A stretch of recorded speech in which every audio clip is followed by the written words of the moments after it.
Hi, friends. Thank you for joining us today. This is Sunil Chandy at Food for Thought, at our show, Food for Thought, a ministry out of Christ Episcopal Church. And today we're doing a live show, a Friday, instead of having a recorded show that we usually do on Fridays.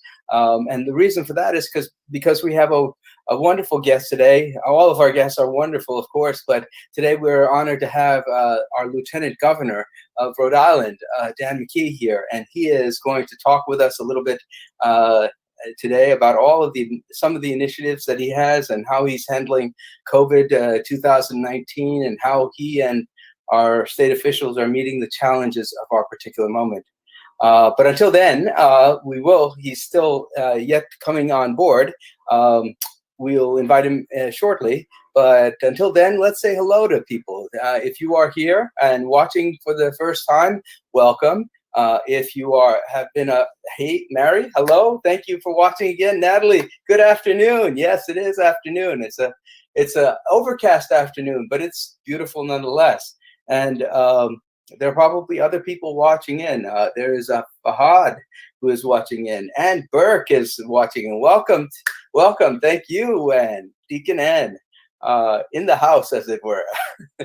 And so there are so many people who are watching and connecting with us. Again, this is a ministry that's a part of our church, and a ministry that we have just started beginning at the COVID crisis in order to connect with other people, connect with our people in our local Stonington and Westerly communities. But now we found that we are connecting with people all over our country and all over the world, and people from everywhere are watching us. And so we're so very glad that our community is growing in that way. And in particular, this is a challenging time for many of us. And the food for thought I was thinking about today is because it is a challenging time, because there are so many of us, we're facing this global pandemic, right? Of course. And the pandemic, the collateral damage, of course, is not only the economy, but of all the lives that we've lost. Over 200,000 lives in the US itself. And I've been noticing that I've been doing, the one aspect of ministry that I don't actually cherish, and that is the ministry of conducting funerals. But nonetheless, it's an important part of my ministry, and always I find myself on holy ground when I'm ministering to our folks who are going through some of the challenges of life. And so I've been doing a lot of funerals, and the food for thought today comes out of one of the lessons. Martha, in the Gospel of John, Martha and Mary, a text that we always read for funerals is the text from John chapter 11. And it's the one in which Martha and Mary had just lost her brother, Lazarus. Jesus is on the road teaching and preaching all over the place. And Lazarus is very sick, and then he dies. They sent him a message, but it didn't reach him in time. And then by the time he reaches back, Lazarus has already died. And so Martha says, Lord, if you had only been here, things might have been different. And then Jesus says something that was really pretty interesting. He says, Martha, what do you believe? What do you believe? And then she says, I believe you are the Messiah, the one anointed, coming in to save us all. And then he says, I am the resurrection and the way, the way, the truth, the life. I am the resurrection. In me, those who believe in me will find hope and joy. And then, of course, the scriptures describe where there's a miracle that happens, and Lazarus is resurrected from the dead. But I think the seminal point, I think, in that conversation for me at this moment in my life is the question, what do we believe? What do we believe? What we believe shapes how we see the world, how we act in the world, shapes our character, and shapes the destiny of our lives. If we believe in something, and then hold on to it with integrity and hope, that belief can lead us to wonderful places, places of great community, of joy and hope. But we also, in the same vein, a negative belief about ourselves or the people around us also can lead us in a particular orientation and a particular direction of life as we act consistently with our beliefs. For Martha and Mary, Jesus asked that pointed question: what is it that you believe? I think this is a question that all of us should ask themselves, or ourselves. What do we believe? Not just about our faith, but about who we are and how we are called to act in the world. Because who we are helps us to define how we act in the world.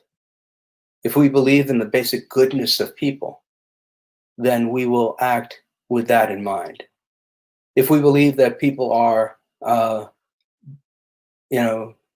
by definition or by human condition, bad, then we act consistent with that belief. If we believe that we are created in the image of God, we act consistent with that.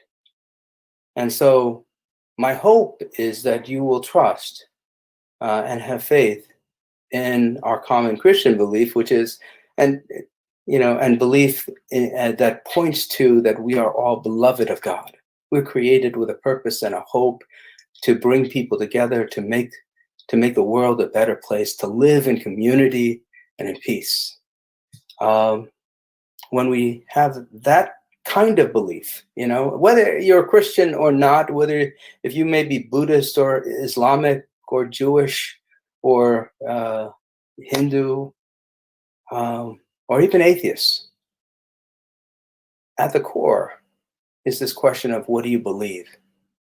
And how will you act consistently with your belief about yourself and the world around you?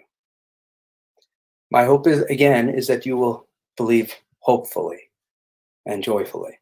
Today we have a wonderful guest, and he is not a stranger to our Christ Church community. In fact, our warden, Caswell Cook, helps him on his campaign. With Ben Barber, our producer of our show, is helping the Lieutenant Governor Dan McKee do his own show as he continues to do ministry and he's connect with people in our community, of course. And he has been to a couple of our services. In fact, for our lessons and carols he read last year, and he's been a joy. He's been championing the small business community his entire time in his office, and he was a former small business owner himself and a former mayor of Cumberland, and of course now he's the lieutenant governor in an administration that's doing wonders.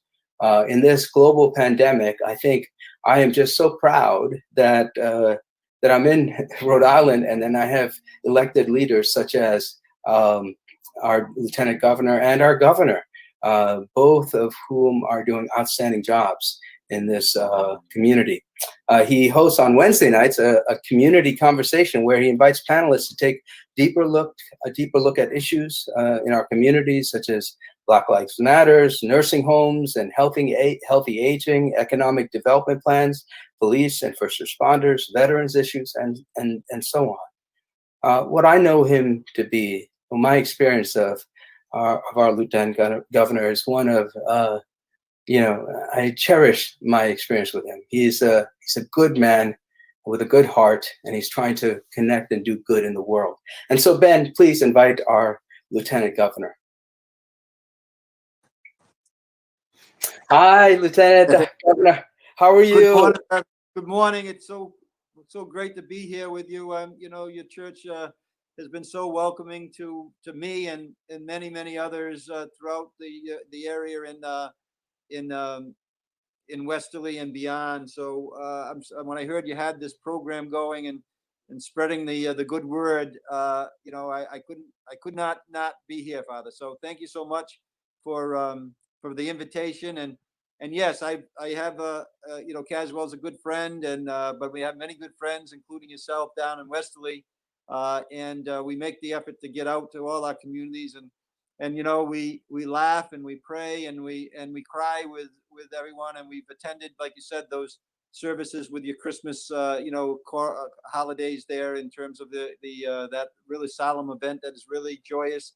Yeah. And of course, we've attended funerals at your church as well, to celebrate the lives of people who have lost their lives far too early. And I still recall the gun violence issue that happened in your community. So yeah, we're with you, and we're with you through the good and the bad, but also we have the faith that we all we all are brothers and sisters, and we try to make sure that we communicate with one another. So happy to share the things that we're working on in our office with Yeah. you and your congregation. One of the things I just so cherish about you, Governor, Lieutenant Governor, is that you connect with people on very. I see you even in the events that you've come to in our church. You're always around a group of people, and you're trying to reach out to even the people that seem out there. They seem alone. You move in the room, and you move around, and that impresses me, because it just you know. We want state officials who can connect with us and understand our problems and our hopes and fears. And I really appreciate that of you, and I thank you for your service that way. Well, I think that I've been very fortunate to have great parents, and instill the issue in there. And my dad, when he was living, he died in '86, but he started our boys club in town, and I've followed that lead over the years, with being involved as a member and a board member and a president of the club, and started the endowment fund. And when Sue and I started our family, I got out of the boardroom into the gym, and I think that experience, that hands-on that you just described, we need to have people who are in those executive positions, those leadership positions, but we also need those leaders to get right on the ground, Yeah, right in the gym with the families, yeah, and hands-on.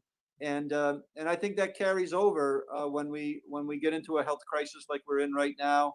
I always bring a mask of some sort with me to make sure people understand that this is serious. I got yes, my Unity Wins mask here, on. This is a time when we bring all our communities together, and we've been trying to do that in our office, as you described, whether it's helping our small businesses or really working directly with churches. You mentioned our community conversation. We'd love to have you on, Father, with the work that you're doing. We've had the members of the clergy and members of the different ministries out there who are helping with food banks and helping people distribute large amounts of food, making sure that we're providing the essentials to families that, quite frankly, are struggling right now.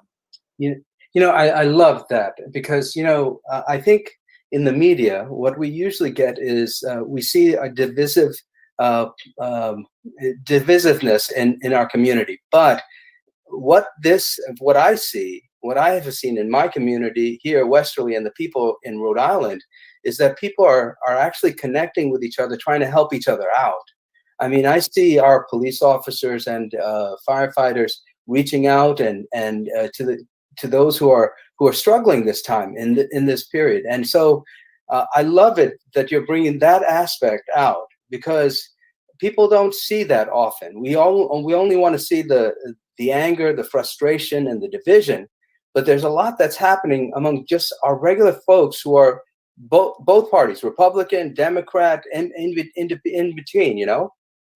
Yeah, Father. So I think you play a role in that as well. And yeah, we're using virtual platforms. We're so grateful for Ben. Ben has been helping us out with, I don't know how many programs we've been able to do, but we're getting up to close to 100 or more right now, with the two twice a week, and the different other things like this venue as well. But you bring people together, and that's something that, as I said, with my dad and my mom and the boys club work, all walks of life walk through a door of a boys club. All walks of life walk through the Christ Church in Westerly. Yeah. And the fact of the matter is that the more that we bring parties together, the better off we're going to be, the stronger we're going to be. And I have not.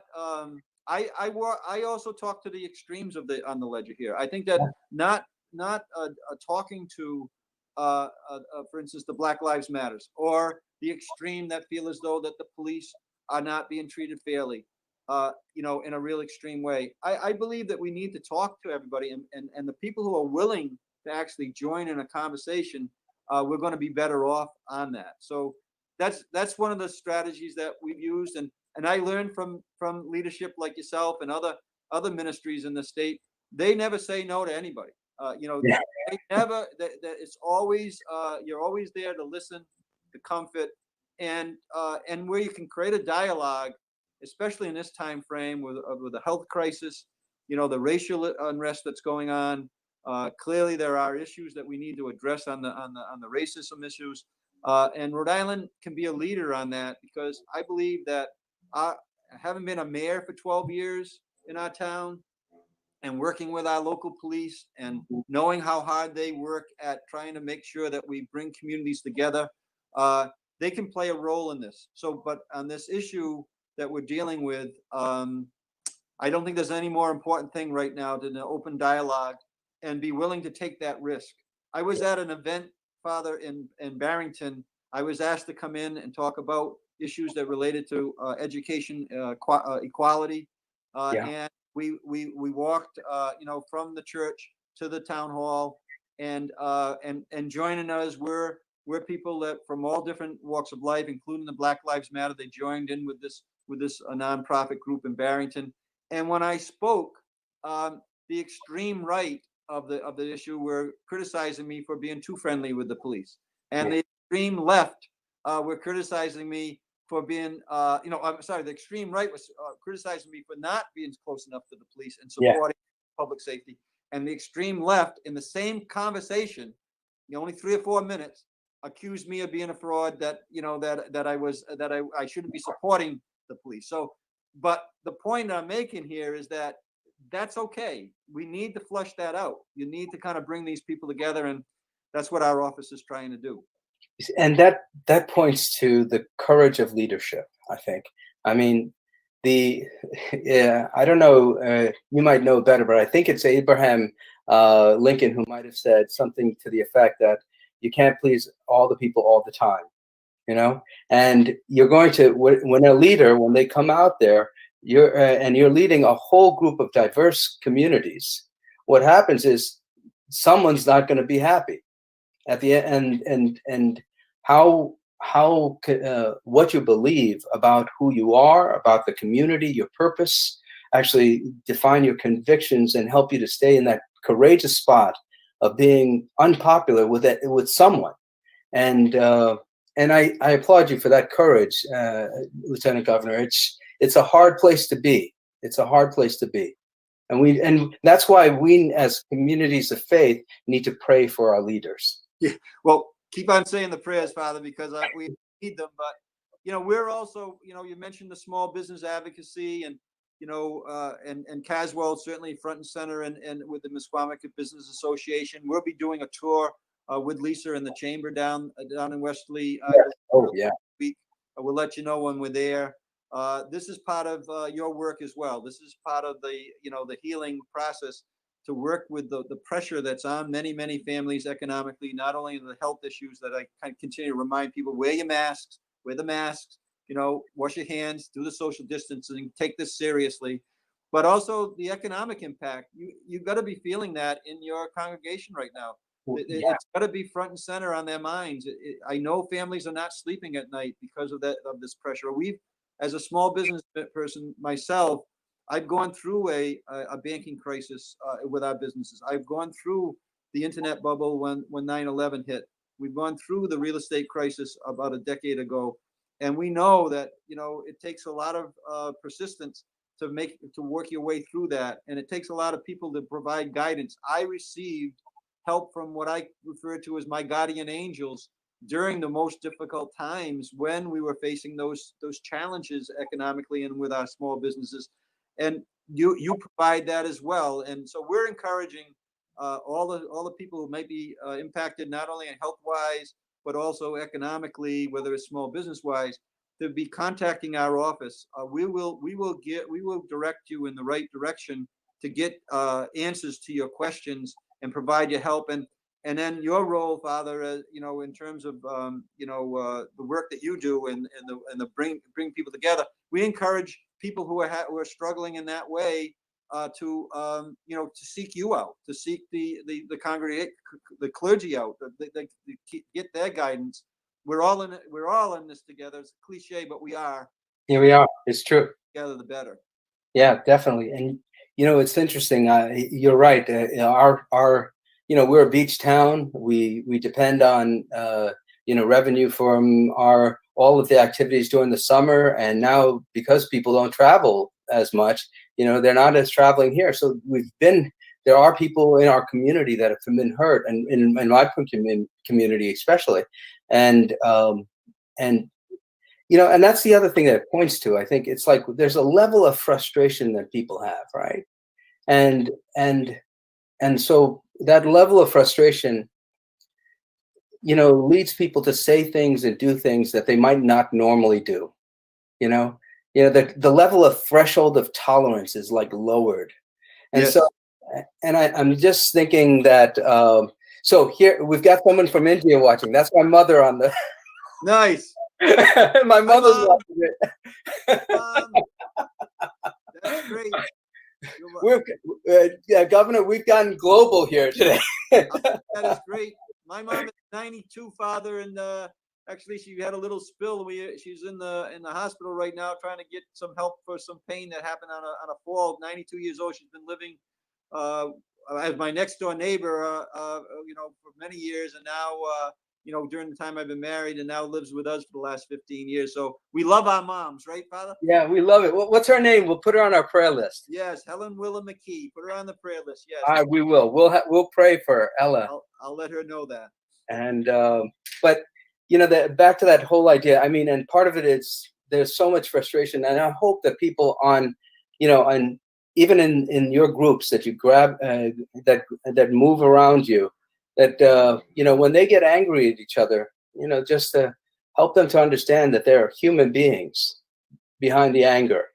Yeah, we see it. The pressure's there, and like you said, we're working with small businesses, but we're also working, as I mentioned before, with many organizations that are providing a lot of help to people, to families. They're seeing it, whether it's in the Asian community. The Asian community has been really targeted in a lot of ways because of the origin of the flu and the virus.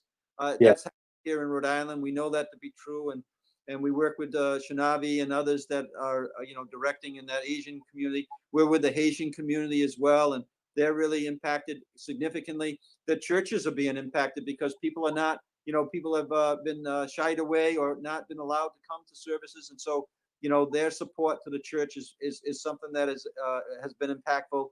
We're involved with the Dominican community as well, and all communities all around the state of Rhode Island. I've used the theme, Father, in my office of that there's 39 cities and towns in Rhode Island, and each and every one is important. All the people who live in those communities are important. The communities that make up those communities are important. So, being here to share that with you and letting people know that they have help from you in terms of the work that you do, and as a church leader. And also, you can find help out of our office as well. As being a political leader out of our office, we encourage people to reach out, especially in this time of need. Yeah. Oh, it's beautiful. Lieutenant Governor, you're just amazing, and I thank you for your leadership. Now, I do have two questions for you. Yeah. One is what piece of wisdom might you pass on to us? Especially as we meet this challenging moment.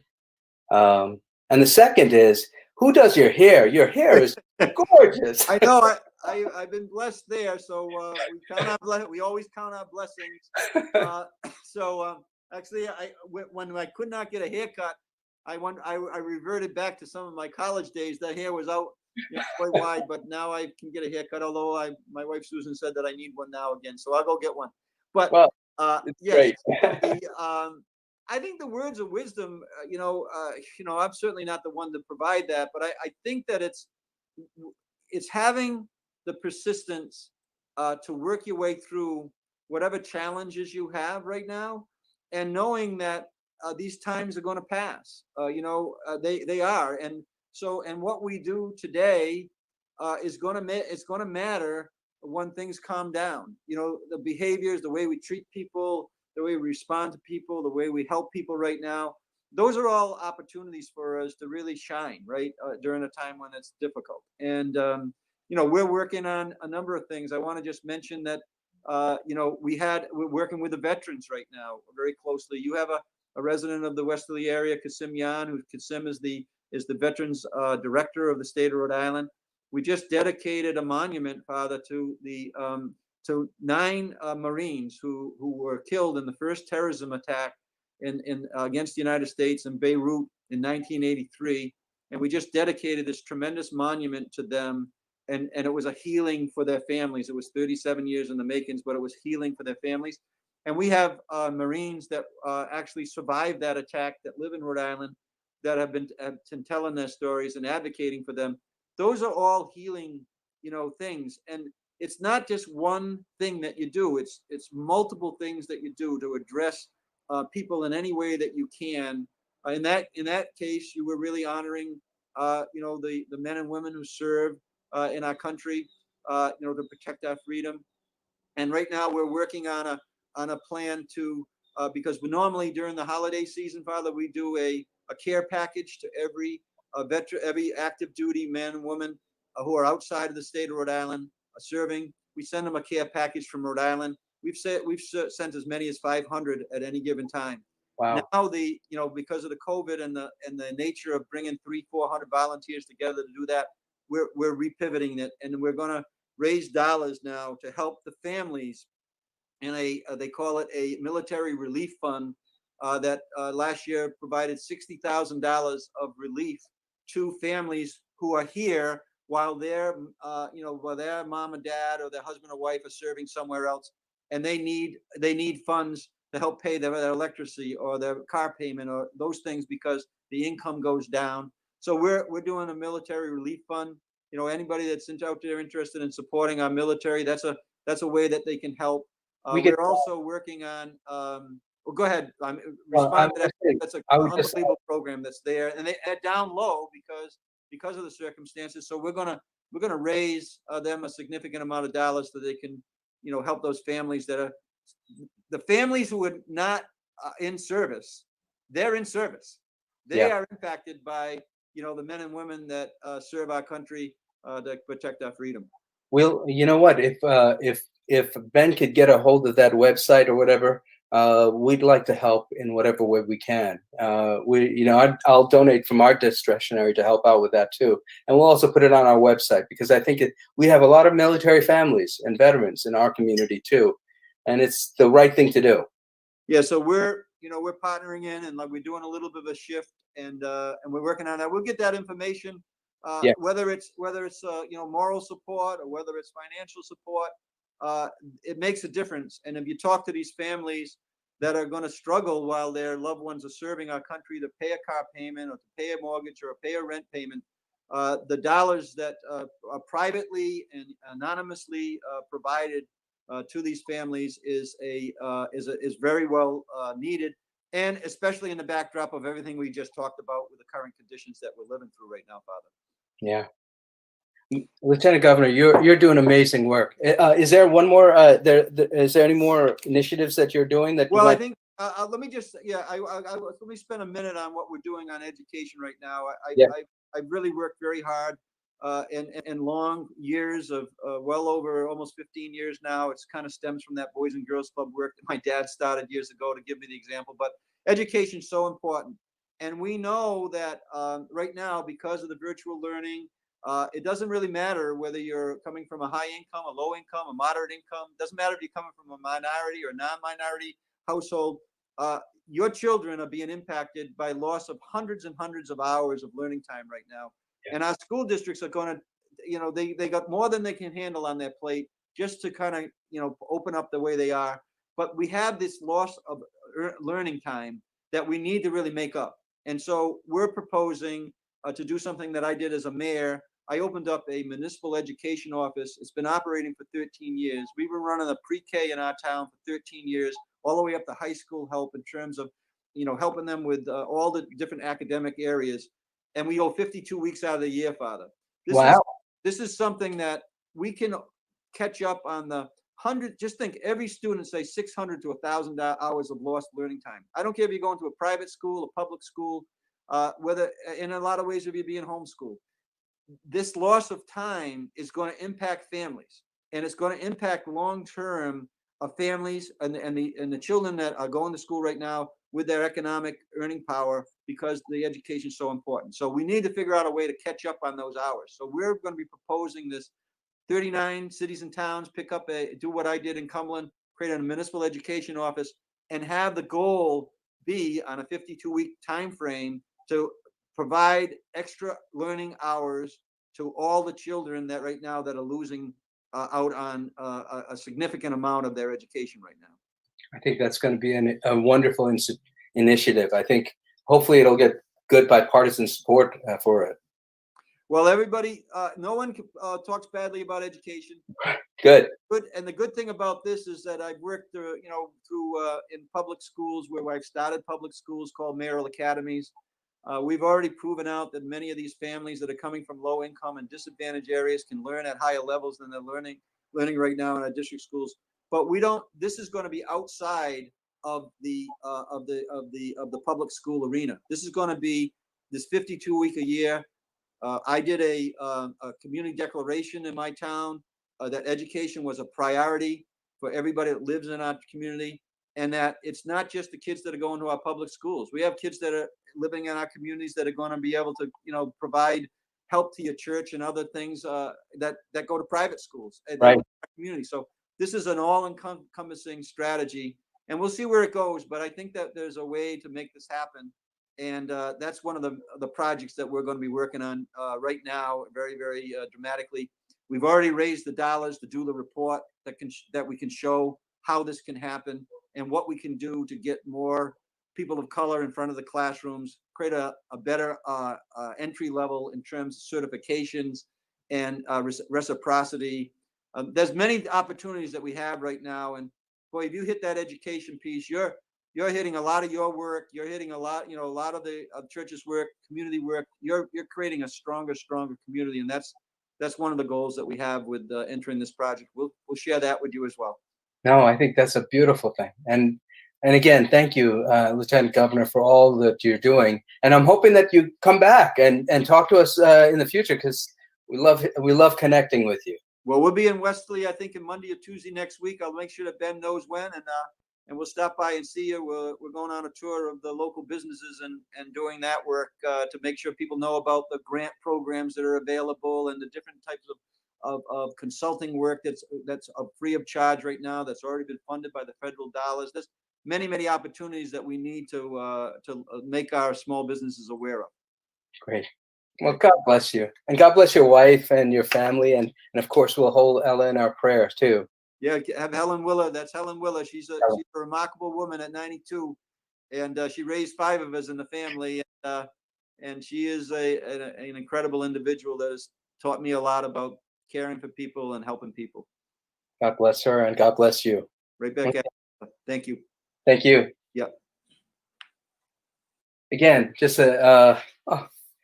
we have some really wonderful elected officials, and Lieutenant Governor Dan McKee is just one of those wonderful people that we're blessed in our state to have. And so we will pray for him as we continue to pray for our governor and all of the elected officials here in our state. And we'll also keep our national officials in our prayers, and of course the globe and all of the leaders in the world. But let us now end our time together with this prayer adapted from Bishop Thomas Brown. The Lord be with you. Let us pray. Jesus Christ, you traveled through towns and villages, curing every disease and illness. At your command, the sick were made well. Come to our aid now in the midst of the global spread of the coronavirus. Heal those who are sick with the virus. May they regain their strength and health through quality medical care. Heal us from our fears. which prevent nations from working together and neighbors from helping one another. Be present with those in authority who are making hard decisions. Support our elected leaders, our governor, our lieutenant governor, and the medical professionals, emergency responders, counselors and caregivers, teachers and students. We ask this all in your name, Jesus. Amen. Join with me in the Lord's Prayer. Our Father, who art in heaven, hallowed be thy name. Thy kingdom come, thy will be done, on earth as it is in heaven. Give us this day our daily bread. Forgive us our trespasses, as we forgive those who trespass against us. Lead us not into temptation, but deliver us from evil. For thine is the kingdom and the power and the glory, forever and ever. Amen. Friends, go out into the world. Spread the light of joy and hope and love, the light of Christ. The world needs it right now.